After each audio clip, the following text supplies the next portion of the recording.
No vivimos solos ni aislados. Somos parte de una gran cantidad de seres vivos que es el resultado de miles de millones de años de evolución. La biodiversidad. Distintas especies comparten un lugar en la Tierra y están relacionadas entre sí de manera única. Incluso, cada uno necesita del otro para vivir. Las acciones del hombre alteran la vida en la Tierra y sus consecuencias pueden ser devastadoras. Aún así, todavía estamos a tiempo para salvar muchas de las formas de vida existentes en el planeta. ¿Por qué es importante conservar y proteger la biodiversidad?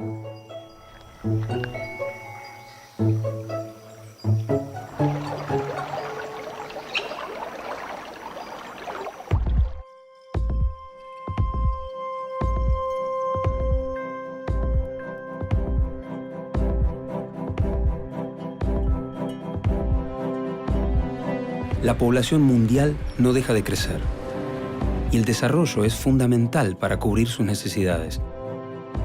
Pero el crecimiento, muchas veces, depende de recursos que no son renovables. Ante este dilema surgen preguntas. ¿Pueden convivir el desarrollo y el cuidado del ambiente? ¿Es posible en la práctica la sustentabilidad? Producir, consumir y descartar es inevitable. La diferencia puede estar en la forma en que lo hagamos.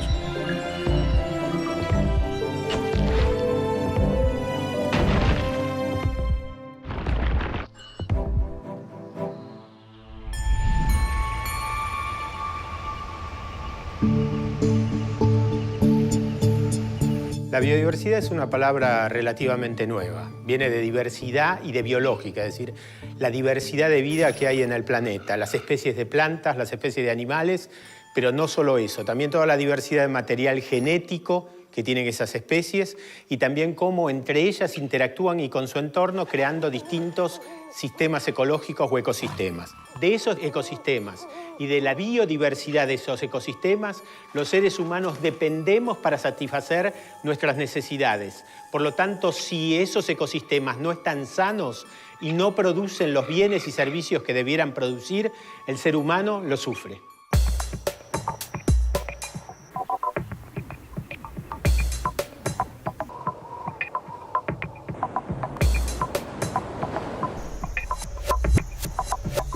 El término biodiversidad incluye dos conceptos importantes. Uno de ellos es la riqueza de especies que existe en una comunidad, es decir, cuántas especies distintas existen en esta comunidad de la cual estamos estudiando.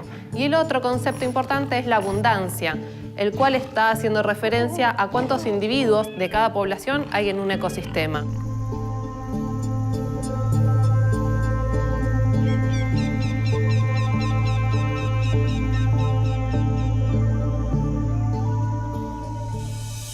Podemos hablar de una biodiversidad alfa, que es la biodiversidad que asociamos a un espacio determinado, a un sitio determinado. Podemos también mencionar la diversidad beta, que nos indica cuán diferente es un ambiente de otro. Y podemos hablar de la diversidad gamma, que es aquella diversidad que nos indica cuán biodiverso es un paisaje en su conjunto, paisaje compuesto por diferentes ambientes. El conjunto de estas medidas de diversidad nos da una idea de la heterogeneidad del paisaje. Tengamos en cuenta que la biodiversidad no es solo aquello que vemos. La biodiversidad se compone de elementos múltiples, de especies múltiples, que muchas veces pasan totalmente desapercibidas para aquellas personas que transitan por un lugar donde la biodiversidad está presente.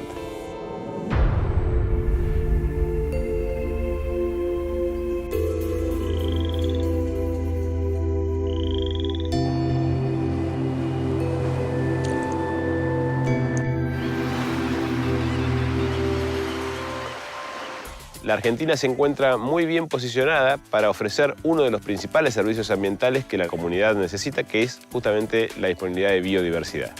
Esto es en gran medida en parte a su gran heterogeneidad de paisajes, entre los que se destacan la Antártida, los bosques subantárticos, la estepa patagónica, la selva misionera, las pampas y las yungas.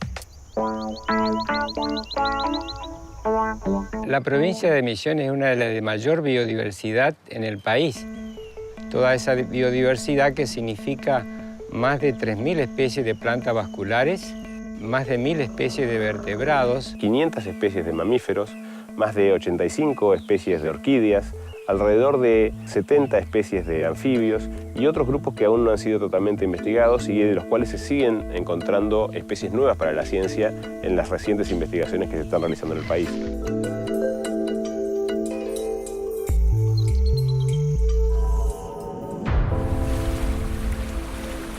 Argentina es un país con una enorme y variada riqueza natural. De todas maneras, hay amenazas que pueden afectar a su biodiversidad. Esta gran biodiversidad que tiene la provincia de Misiones ha venido siendo afectada por distintos factores que han contribuido a la disminución de las poblaciones, principalmente de fauna, y pérdida también de masa forestal.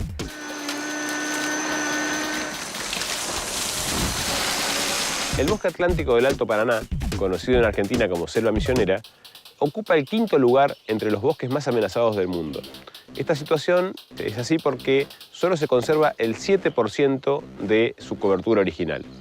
Este 7%, que está incluido en los países de Brasil, Paraguay y Argentina, está todavía más representado en la provincia de Misiones, provincia la cual conserva el 50% del bosque que alguna vez tuvo en su momento.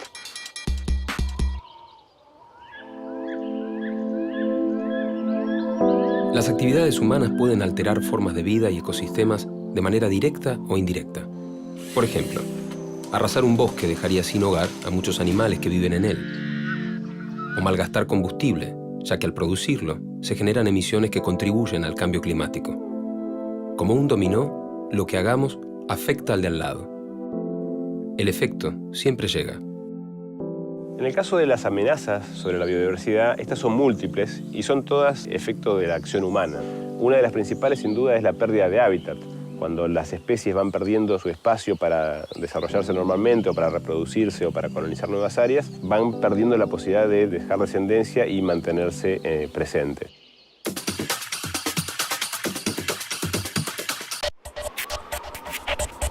Los datos globales sobre la pérdida de biodiversidad son alarmantes. Muchos investigadores argumentan que se pierden especies que aún no han sido descubiertas ni descriptas para la ciencia. Esta situación está muy relacionada con el avance de la actividad agroindustrial, orientada principalmente a satisfacer las necesidades de una comunidad creciente.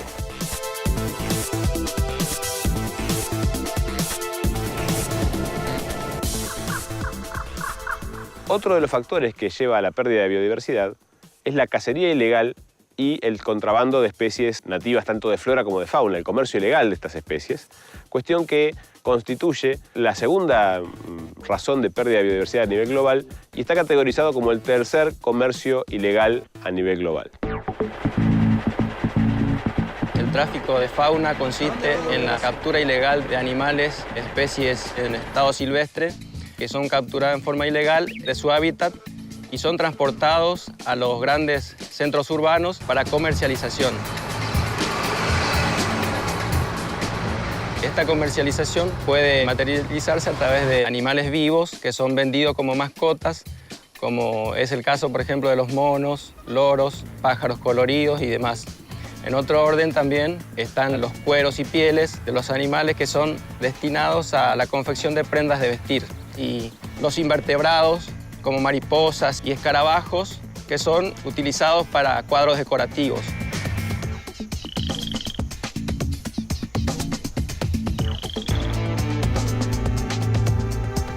En el caso de la flora, se puede mencionar especialmente el caso del tráfico de orquídeas en este sector de la provincia, que son transportados a Buenos Aires, Córdoba, y son transportados para su comercialización.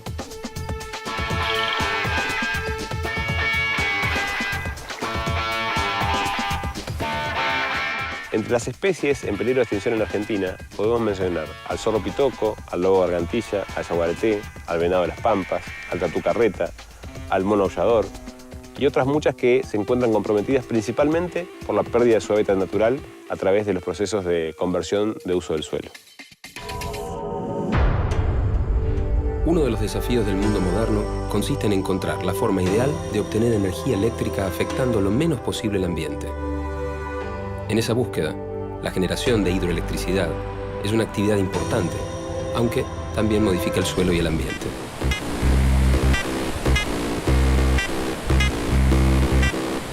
Los beneficios que trajo la represa hidroeléctrica Yacyretá a la ciudad de Posadas son múltiples, desde mejora en infraestructura, accesibilidad y un despegue y desarrollo económico y social, posicionándola en los últimos años como un verdadero centro administrativo, cultural y financiero de todo el nordeste argentino. El embalse de Yacyretá tiene una superficie de 1.600 kilómetros cuadrados, es decir, 9 veces la superficie de la Ciudad Autónoma de Buenos Aires y 13 veces la superficie de la ciudad de Asunción. Esto ha originado el anegamiento de 170.000 hectáreas, 140.000 en territorio paraguayo y 30.000 en territorio argentino. El embalse de Yacyretá también ha generado todo un cambio en el ecosistema ribereño tanto de Encarnación como de Posadas, es decir, de Paraguay y de la Argentina, donde miles de especies han emigrado. En otro sentido, vectores que transmiten enfermedades se han transformado en una constante en la región, como por ejemplo dengue, leishmaniasis y fiebre amarilla.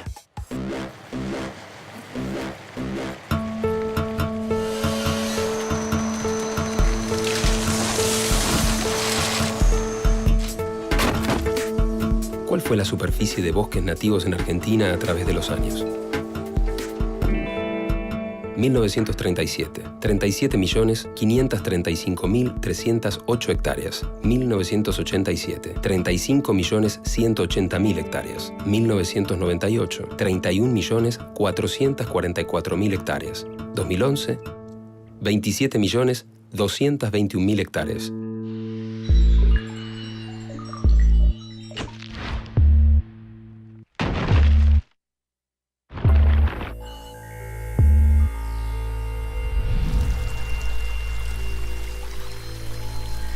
Agua que se pueda beber, suelos donde plantar o mares donde pescar son algunas de las muchas razones por las cuales es vital proteger la biodiversidad. Los humanos fuimos la única especie capaz de alterar la naturaleza y la biodiversidad. También somos los únicos capaces de cambiar para conservarla. ¿Qué podemos hacer entonces para no amenazar la biodiversidad y, por lo tanto, nuestra propia existencia? Las áreas protegidas son básicamente zonas, ya sean continentales o costero-marinas, que tienen algún tipo de marco legal que los protege, que los resguarda. Existen diversos tipos de áreas protegidas. Por ejemplo, hay áreas protegidas municipales, provinciales, nacionales. Incluso hay áreas protegidas que son de origen privado o de organizaciones no gubernamentales. A nivel de los parques nacionales terrestres, sin duda el Parque Nacional Iguazú, el Parque Nacional Los Glaciares, el Parque Nacional Talampaya, son representantes claros de la protección que se realiza de las diferentes ecorregiones de Argentina. Lo que es fundamental también son las normas a escala de país y de comunidad. La Ley de Bosques Nativos, por ejemplo, que es una ley argentina que tiene pocos años, tomó exactamente eso. Dijo, el bosque nativo es un recurso, pero al mismo tiempo el bosque nativo produce bienes y servicios para los seres humanos. ¿Cómo podemos reglamentar su uso, sin prohibirlo completamente, pero reglamentarlo de forma tal que no agotemos el recurso y que al mismo tiempo se reconozca el valor que ese bosque está dando a través de bienes, servicios, agua, madera, aire, fauna, etcétera, asociados al bosque? Y eso respetarlo de forma tal que podamos compensar a los propietarios privados y a las provincias que están manteniendo el bosque en pie. De esta manera podemos ir equilibrando necesidades con oferta de bienes y servicios. Desde la sanción de la Ley de Bosques, la tasa de deforestación ha disminuido a 6.500 hectáreas por año, en comparación con las 13.000 hectáreas por año que se habían registrado en el periodo 1989-2004.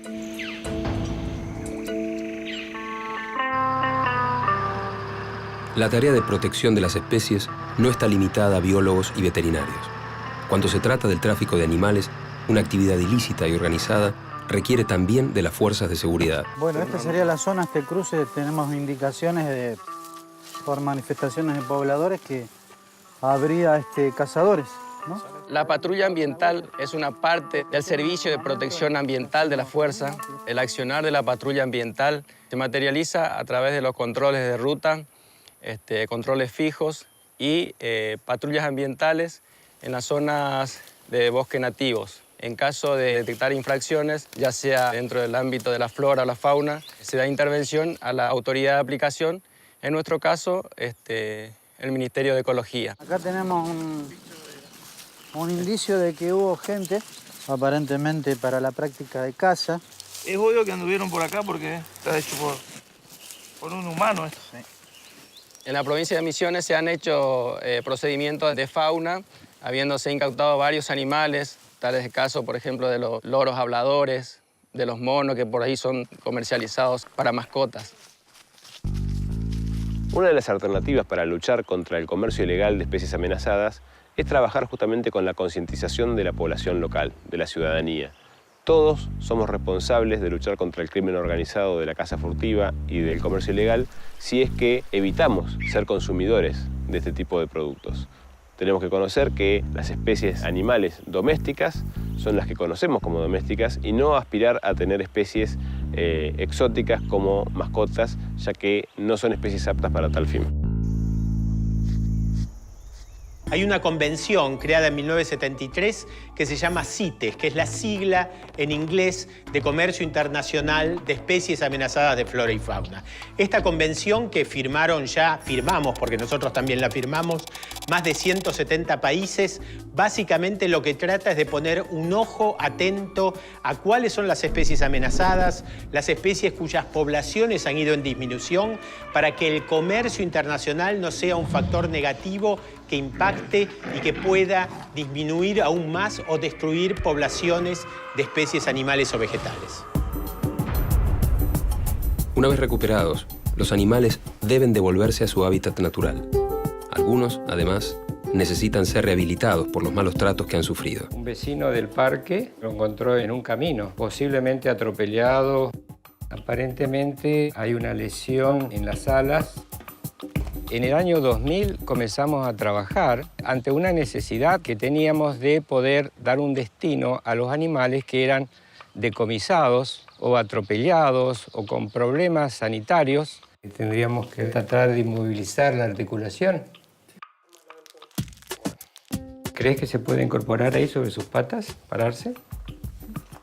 El Parque Ecológico del Puma es dependiente del Ministerio de Ecología y Recursos Naturales Renovables, se halla en la localidad de Candelaria. Dentro de los objetivos que tiene es la conservación de especies. Desarrolla una amplia actividad que va desde la atención de los animales y también al desarrollo de la educación ambiental, que es algo muy importante que se quiere ir incorporando a toda la población.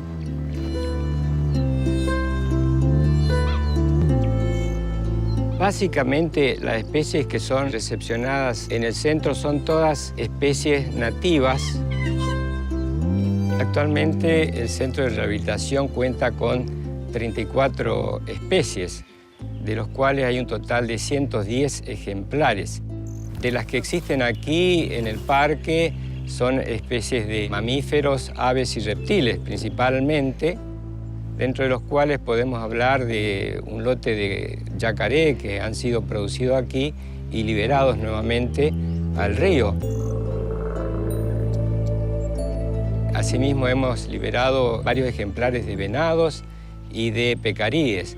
Todos ellos va acompañado de un seguimiento. Principalmente tratamos de ir obteniendo información de cuál fue el resultado de esta liberación. Y lo importante ahora es con el yaguareté. Para nosotros, la presencia del yaguareté es un indicador de la riqueza natural de toda la gran biodiversidad que hay en la provincia. En base a un proyecto y convenio con otras provincias y otras instituciones, estamos queriendo desarrollarlo para el mantenimiento de un capital genético de esta especie. Tiene buen ritmo cardíaco, un poco acelerado. Aparentemente no hay ninguna sombra. Eso que se ve ahí, Miguel, es todo grasa. Instauramos un tratamiento para liberar líquidos. Vamos a ver conforme al tratamiento cómo evoluciona. Y ahora esperar que el animal se recupere la anestesia, vamos a llevarlo nuevamente al recinto y esperar. Para atender todas las actividades que se hacen en el Puma, trabajan 8 personas para atender los aspectos sanitarios y de seguimiento de cada especie que ingresa al centro.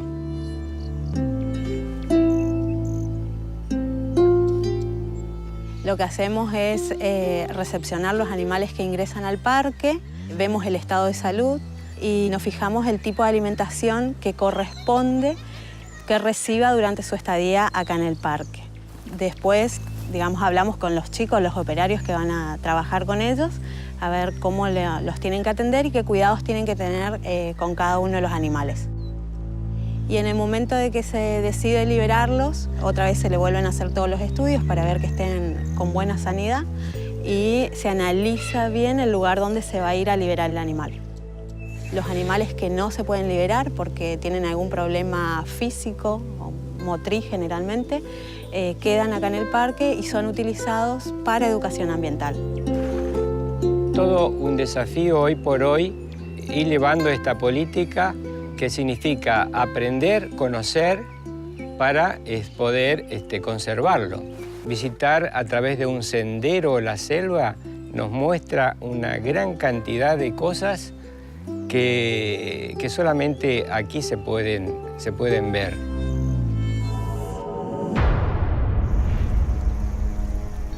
Además de la protección y recuperación de las especies, existen diferentes herramientas que permiten un conocimiento más profundo de la biodiversidad de una región.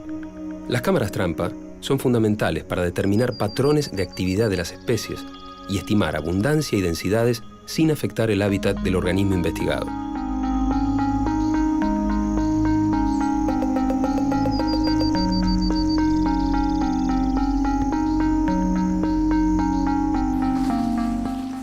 El proyecto surge como parte de las actividades que nos proponemos en nuestro plan de manejo. Se desarrolla en su totalidad dentro de la Reserva de Vida Silvestre Uruguay en la provincia de Misiones. Y la idea es llevarlo adelante acompañados de investigadores locales en distintos grupos animales y vegetales.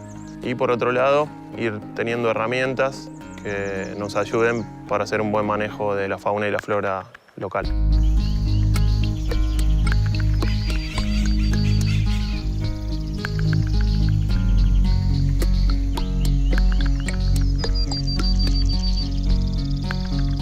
Las cámaras trampa que utilizamos para el monitoreo de grandes mamíferos se ponen de a pares, enfrentadas por lo general al costado de sendas o caminos. En esos caminos lo que hacemos es elegir lugares donde ya quedaron registradas por lo menos huellas y se atan alrededor de troncos de árboles o se ponen estacas si es que no tenemos árboles a mano y las dejamos fijas. Las cámaras trabajan con haces infrarrojos. Lo que hacen es que ante el paso del animal, cuando se corta el haz, las dos cámaras sacan la foto al mismo tiempo. Al tener las cámaras enfrentadas, tenemos una foto del animal de los dos lados, digamos, de izquierda y derecha, y enseguida se puede identificar el animal.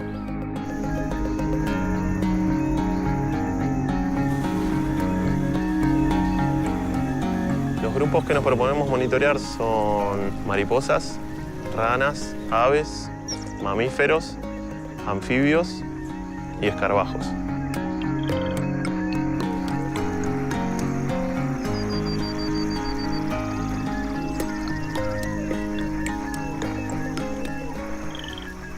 El objetivo de la colocación de las cámaras en este proyecto en particular es la identificación de especies que estarían viviendo dentro de la reserva. Y en el caso del yaguareté puntualmente nos sirven comparando los patrones de manchas que tiene cada individuo.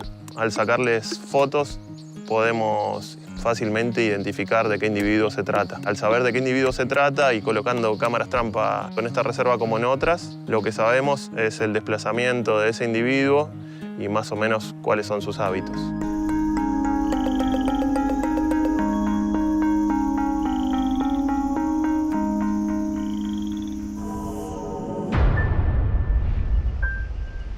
Muchas veces el cuidado de la biodiversidad es visto como una de esas causas que solo les preocupan a los movimientos verdes. Bajo ese preconcepto, nos perdemos la oportunidad de preguntarnos qué podemos hacer individualmente para protegerla. Un primer desafío es acercar a la gente, a la población, a los jóvenes, a los chicos, pero también a los que ya no somos ni jóvenes ni chicos, a la comprensión de la maravillosa diversidad de seres animales, vegetales, seres vivos, que en definitiva están creando la base sobre la cual nosotros vivimos. Durante años se ha propuesto que la conservación y el desarrollo productivo son cuestiones antagónicas. Hoy estamos en condiciones de afirmar que esa afirmación es incorrecta, ya que para poder tener un desarrollo productivo sustentable, la conservación de los ambientes naturales tiene que sí o sí ser una parte del sistema productivo. Es posible y necesario producir conservando.